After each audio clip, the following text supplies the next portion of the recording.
तो गाइज मैं हूं आयुष और आप देख रहे हैं रेसल इंडिया। स्वागत है आपका आज की इस वीडियो में जहां पे हम बात करने वाले हैं आज हुई मंडे नाइट रॉ की। जी हां, next week it is going to be Edge versus Damian Priest in Toronto Ontario. जिस शो के अंदर मैं जा रहा हूं, एक्साइटमेंट है बहुत ज्यादा, लेकिन आज के शो पे एज हमको देखने को नहीं मिले। इस मैच को मेंशन डेफिनेटली करा गया। तो आज का जो शो था, ऐसा लग रहा है कि ट्रिपल एच ने रेसलिंग पे काफी फोकस करा। कुछ कमाल का हमें कन्फ्रंटेशन देखने को मिला, अनएक्सपेक्टेड, क्योंकि ये बिल्कुल भी कहीं एडवर्टाइज नहीं था। Drew McIntyre face to face आए केविन ओवेंस के साथ, उनका इनफैक्ट एक मैच भी हो गया ओवेंस के साथ। लेकिन पूरा शो ऐसा था कि रेसलिंग पे ज्यादा फोकस करा जा रहा है कि इन रिंग हम कितना अच्छा डिलीवर कर सकते हैं। थ्योरी वर्सेस डॉल्फ जिगलर के मैच को मेन इवेंट में रखा गया, जो कुछ लोग बोलेंगे कि मेन इवेंट लायक मैच नहीं था। काइंड ऑफ उस चीज से मैं एग्री करता हूं, लेकिन जो रेसलिंग वाइज वो मैच हमको दिया गया, इट वॉज अमेजिंग और उसको उस हिसाब से टाइम भी मिला। ऐसा नहीं था कि उतने लेवल का मैच नहीं है तो 5 मिनट में इसको खत्म करो। इनफैक्ट 2 मिनट ओवर टाइम में आज मंडे नाइट रॉ चली गई। तो मुझे ऐसा लगता है कि अब हर वीक हमको ऑब्वियसली रिटर्न्स नहीं देखने को मिलेंगे। ऐसा नहीं है कि हर हफ्ते कोई ना कोई बड़े सुपरस्टार की वापसी हो रही है या फिर हमें कुछ शॉकिंग देखने को मिल रहा है। लेकिन ट्रिपल एच हर हफ्ते जो शोज हैं उसमें कुछ ना कुछ एक्सपेरिमेंट कर रहे हैं, मे भी ये देखने के लिए कि किस तरीके से ऑडियंस का रिस्पॉन्स आता है। स्मैकडाउन में हमने देखा कैसे नाकामुरा और गुंथर, दो ऐसे नाम जो हम नहीं कह सकते कि बहुत बड़े नाम है फिलहाल करंट स्टोरी लाइंस में, उनको मेन इवेंट में डाला गया। सेम गोस फॉर थ्योरी और जिगलर, जो कि आई डोंट नो कि बेस्ट ऑप्शन था ट्रिपल एच के पास, जब एजे स्टाइल्स और बॉबी लैशली का United States championship match easily main event में हो सकता था। और जैसा कि आप जानते हैं कि हमेशा मेरी कोशिश रहती है आप लोगों को डिटेल्ड ओपिनियन देने की, क्योंकि उसी वजह से आप लोग भाई रिव्यू देने आते हैं। रिजल्ट्स तो कोई भी वेबसाइट पे देख सकता है और वो मेरा कोई पर्पस नहीं है आपको बताना कि सिर्फ मंडे नाइट रॉ पे हुआ क्या। तो ये शो स्टार्ट होता है, जजमेंट डे आती है बाहर और उनका काइंड ऑफ प्रोमो यही था कि डोमिनिक को हमने डिस्ट्रॉय कर दिया, मिस्टीरियोज आज यहाँ पे होंगे नहीं, और डेमियन प्रीस्ट कहते हैं कि नेक्स्ट वीक मैं एज को भी डिस्ट्रॉय कर दूंगा। काइंड ऑफ उनके ये वर्ड्स थे। अच्छा प्रोमो था एक बार फिर से यहाँ पे जजमेंट डे की तरफ से। लेकिन यहाँ पे जब वो बोलते हैं, अपनी बातें कंटिन्यू करते हैं कि किस तरीके से उनका जो पाथ ऑफ डिस्ट्रक्शन है वो कंटिन्यू रहेगा, रॉ अब उनके रूल के अंडर है। तो Rey Mysterio out of nowhere आके अटैक करते हैं, जो कि इनफैक्ट अरीना में थे, और स्टील चेयर से उन्होंने अटैक करा यहाँ पे जजमेंट डे को। लेकिन at the end upper hand Judgment Day को मिला और रे मिस्टीरियो को भी डिस्ट्रॉय कर दिया गया। तो एज को अगले हफ्ते डेमियन प्रीस्ट से लड़ने का मौका मिलेगा। For the first time in 12 years Edge का मैच हो रहा है कनाडा के अंदर, जो कि एक बहुत बड़ी बात है अपने आप में। वो चीज नेक्स्ट वीक होगी गाइस। ऑब्वियसली उस शो को मैं लाइव देखने जा रहा हूँ, आप लोगों को व्लॉग देखने को मिलेगा। आई डोंट नो कि मैं रिव्यू डालूंगा या फिर नहीं उस शो का, लेकिन लेट्स सी कि क्या होता है। उसको रिव्यू मैं करूंगा, भले ही भाई नेक्स्ट डे पे करूं, लेकिन मजा बहुत आएगा नेक्स्ट वीक की मंडे नाइट रॉ देखने में।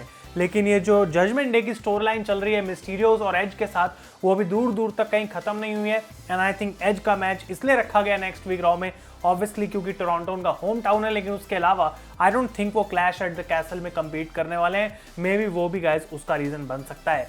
इसके बाद विमेंस टैग टीम टूर्नामेंट जो चल रहा है उसका क्वालिफायर देखने को मिला, जहां पे निकी ऐश और डू ड्रॉप की टीम ने जो है वो लॉस लिया, क्योंकि दूसरी तरफ थे आस्का और अलेक्सा ब्लिस, जिनकी विक्ट्री हुई। और अब नेक्स्ट वीक वो लड़ने वाले हैं इयो स्काई और डकोटा काई की टीम से।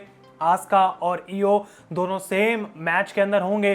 डेफिनेटली बहुत अच्छा वो मैच होगा नेक्स्ट वीक, वो भी टोरंटो में। तो भाई खुशखबरी पे खुशखबरी यहाँ पे मिल रही है, क्योंकि अच्छे रेसलिंग मैचेस नेक्स्ट वीक देखने को मिलेंगे।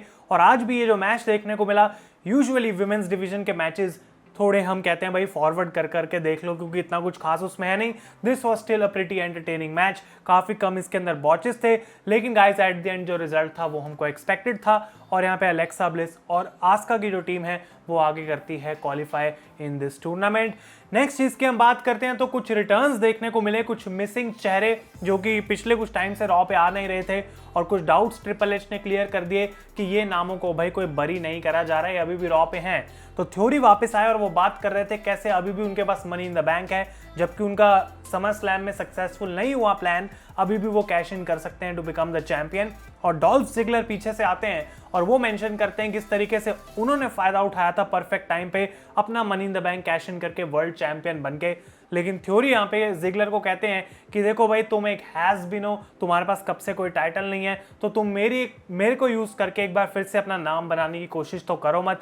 तो यहाँ पे इनके बीच में थोड़ी सी बहसबाजी हुई, थोड़ी ब्रॉल देखने को मिली, और ऑब्वियसली इस सेगमेंट से गाइस हमारा आज का मेन इवेंट मैच लीड हुआ।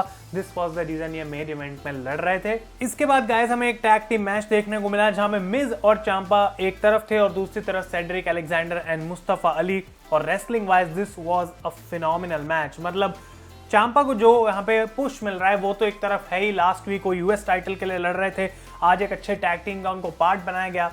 लेकिन जो मैं आपको बोल रहा हूँ, आज ट्रिपल एच ने पूरे शो पे फोकस करा अच्छे रेसलर्स को बुक करने का, ताकि जो रेसलिंग वाइज है वो हमें अच्छे मैचेस देखने को मिल सके। और रेटिंग्स क्लियरली बता देंगी कि क्या ये चीज़ ऑडियंस को पसंद आई या फिर नहीं, क्योंकि डेफिनेटली जो लोग गए हैं अरीना में शो देखने, उनको ये शो काफ़ी इंजॉयबल लगा होगा, because the wrestling is good. और अगर क्राउड भी ठीक ठाक हो तो वही वहाँ तो ऑब्वियसली मज़ा आता ही है। लेकिन ये रेसलिंग वाइज एक काफ़ी अच्छा गाइस टैग टीम मैच था, बैक एंड फोर्थ, काफ़ी क्लोज मोमेंट्स थे इसमें। और चांपा को बिल्कुल यहाँ पे एक बार फिर से टॉप प्रायोरिटी पे रखा गया, उनको काफ़ी बड़ी मोमेंट्स दी गई एंड एट द एंड उन्होंने अपनी टीम के लिए विक्ट्री भी हासिल करी है और उन्होंने फेरी टेल एंडिंग लगाई on Mustafa Ali to get the victory.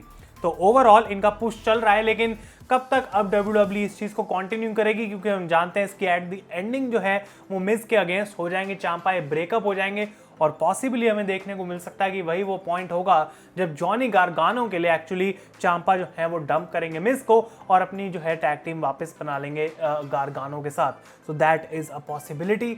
इसके बाद गाइस हमको इजीकियल की मेडिकल अपडेट मिली है, जहां पे बताया गया है कि वो काफी लंबे टाइम तक जो है नहीं आएंगे, क्योंकि मल्टीपल इंजरीज उनको ही केविन ओवेंस के पावर बॉम्ब के बाद। और यहाँ पे काफी फनी फोटो हमको दिखाई गई, जहाँ पे इजीकियल के फादर अर्नी जूनियर और साथ में एक फोटो है जहाँ पे इलायस भी खड़े हैं, पूरी यहाँ पे इजीकियल की फैमिली है जो सारे इजीकियल की तरह दिखते हैं और इजीकियल हॉस्पिटल के अंदर पड़े हुए हैं। आई थिंक ये लास्ट टाइम था जब हमको ये सब देखने को मिला, क्योंकि आई डोंट नो कि ट्रिपल एच को इजीकियल कैरेक्टर पसंद है या फिर नहीं। आई थिंक कि कुछ टाइम बाद उनको रीपैकेज करा जाएगा फिर से and maybe he will return as Elias. लेकिन दूसरा रीजन ये भी हो सकता है कि एक्चुअली रियलिटी में इलायस या इजीकियल को कोई रियल इंजरी हो जिससे उनको रिकवर करने के लिए टाइम चाहिए, मे बी दैट्स व्हाई उनको टीवी से निकाला जा रहा है, लेकिन ये उनके ऊपर अपडेट है। इसके बाद हमको शो पे आज ड्रू मैकिंटायर देखने को मिले, जो कि स्क्रिप्टेड नहीं था, उनको कहीं अनाउंस नहीं करा गया था, लेकिन वो यहाँ पे बात करने आए थे फिर से रोमन रेंस की।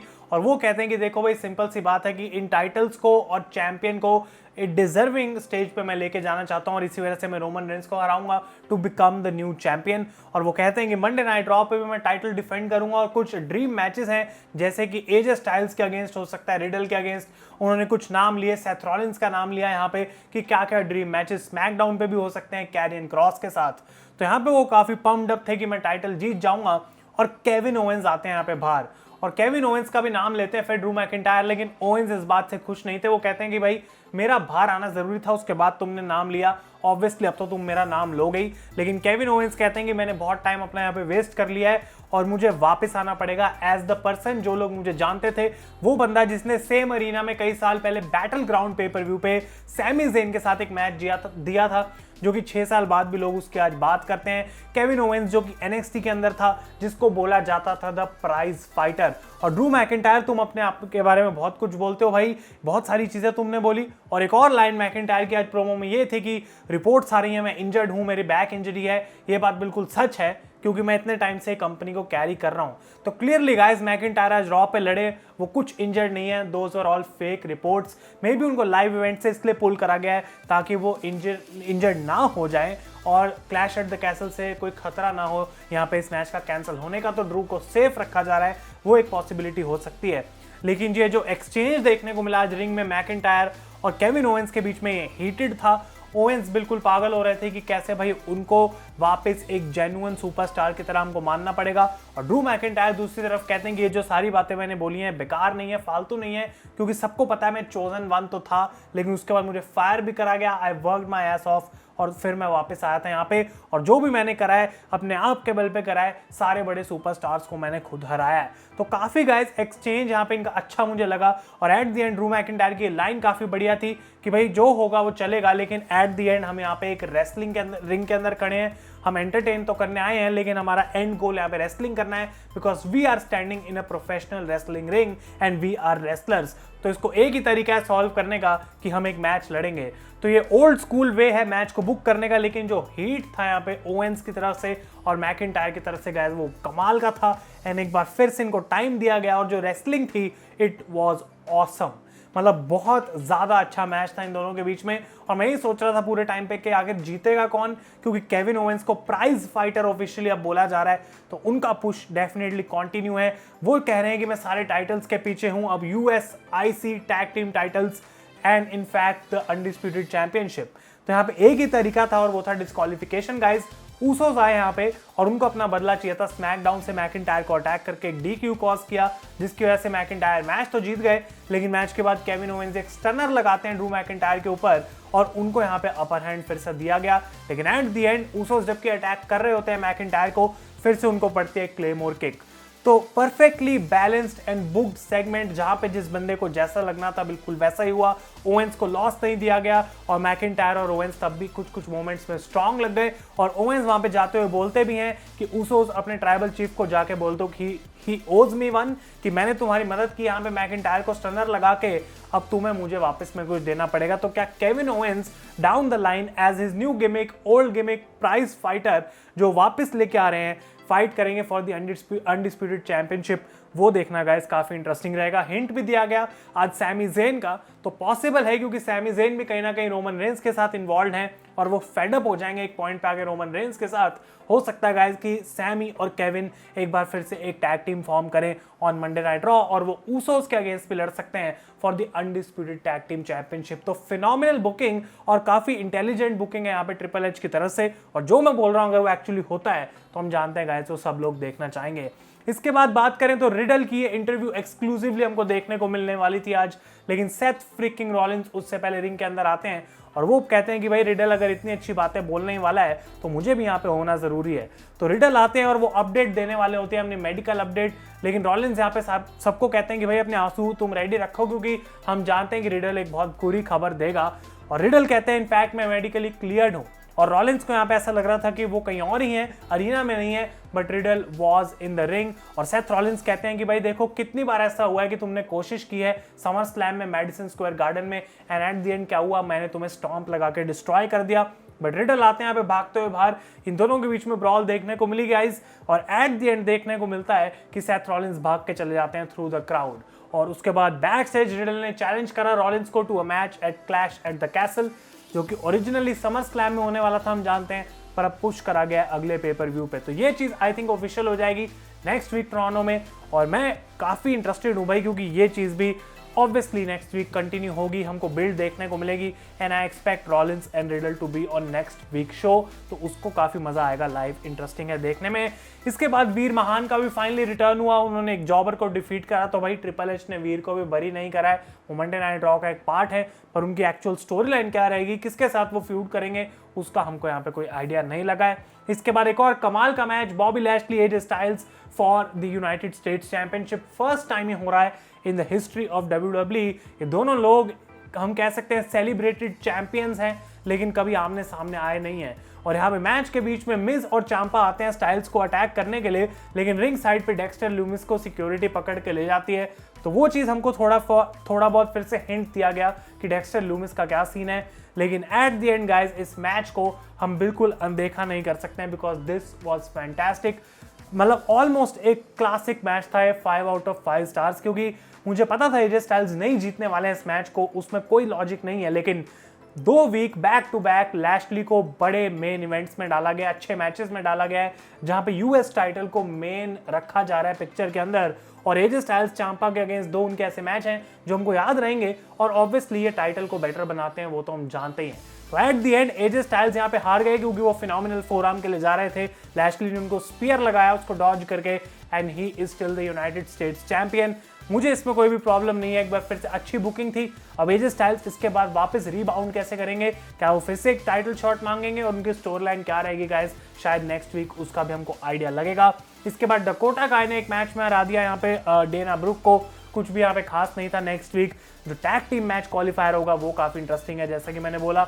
और फाइनली जो शो का मेन इवेंट था थ्योरी अगेंस्ट जिगलर, कुछ लोग शायद एक्सपेक्ट कर रहे थे कि ये मेन इवेंट में इसलिए है क्योंकि कुछ अलग या शॉकिंग देखने को मिल सकता है एट द एंड, बट ये गाइस वैसा कुछ हुआ नहीं क्योंकि एक प्लेन एंड सिंपल अच्छा रेसलिंग मैच था जिसमें एट द एंड थ्योरी जीत गए, जो कि एक्सपेक्टेड था। जिगलर ने सब कुछ करा, फेमसर लगाई अपने, यहाँ पे उन्होंने जिग जैग फिनिशर लगाया, बट थ्योरी स्टिल यहाँ पे जीत गए हैं और उन्होंने 8 डाउन लगा के इस मैच को जो है खत्म किया।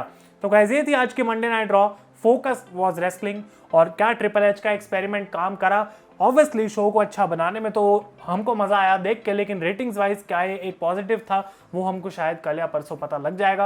यह है आपका मंडे नाइट रॉ का रिव्यू। अपने ओपिनियंस बताएं मुझे नीचे कमेंट्स में।